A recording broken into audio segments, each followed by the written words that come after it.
lot of people who come to the museum ask us the proper terminology. Are these dummies? Are they ventriloquial figures? Well, the technical term is they are ventriloquial figures.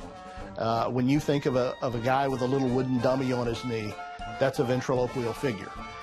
Notice I also said dummy. They're really interchangeable. They're all puppets.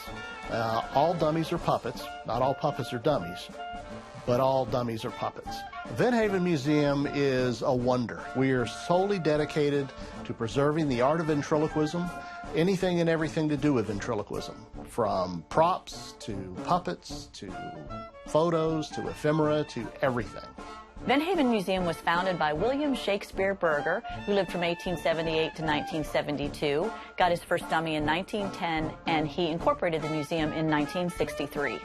He just had a love of the art form and began collecting in 1910, and very actively collected for about 40 years and amassed a collection of about 500 dummies and puppets by the time he died in 1972.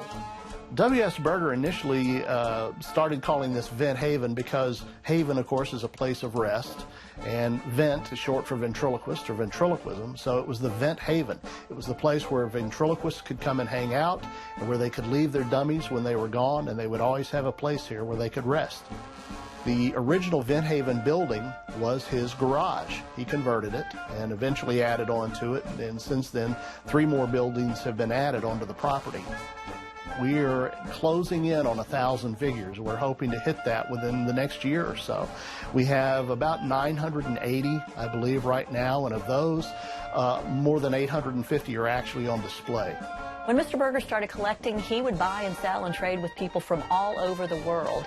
And before he passed away in 1972, he had dummies from dozens of countries. As the collection has grown, that has continued to happen. We don't buy and sell and trade like he did.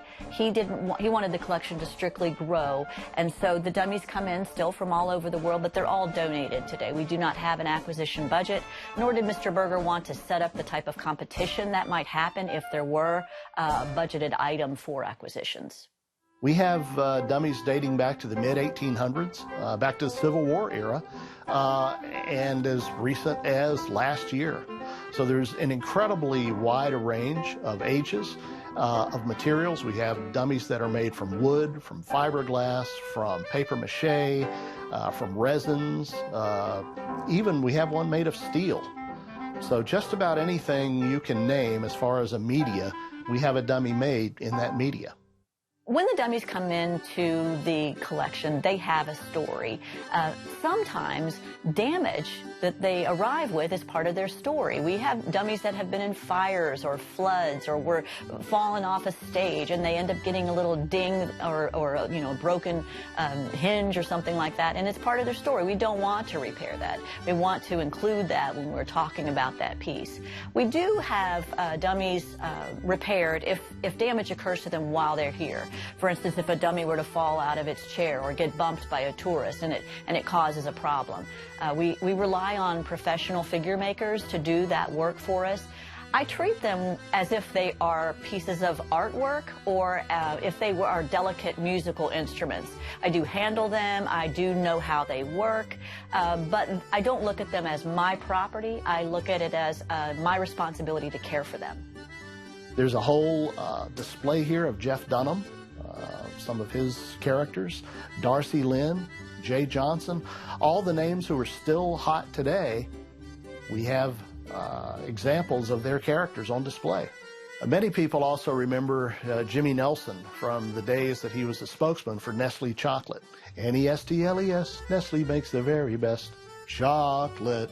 And they remember the dog, Farfel, with the clap at the end, he would snap his jaws.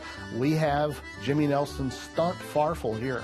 Stunt Farfel, what is that? Well, in those commercials, Farfel did some crazy stuff. He would ski off a slope. He was in a race car. He did all kinds of crazy things. And Jimmy had a Stunt Farfel built.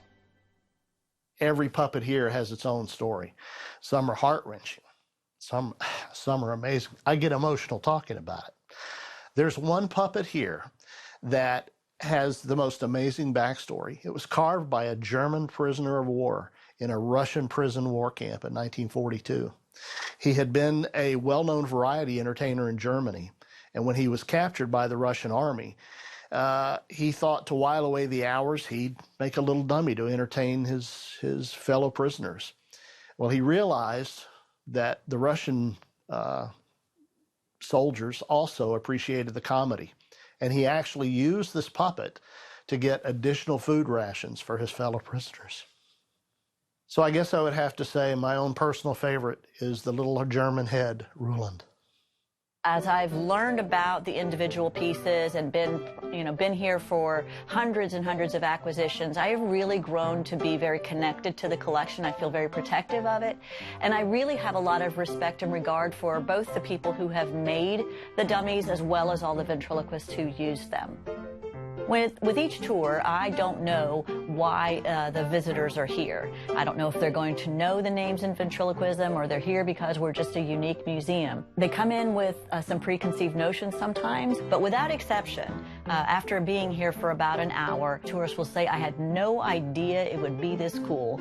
They come here, they learn things, they engage with the collection, and there's something here for everybody. So it's very satisfying at the end of a tour to wave goodbye to people and knowing that they're going to go and tell their family and friends that they've seen the coolest thing that they've ever seen at Vent Haven.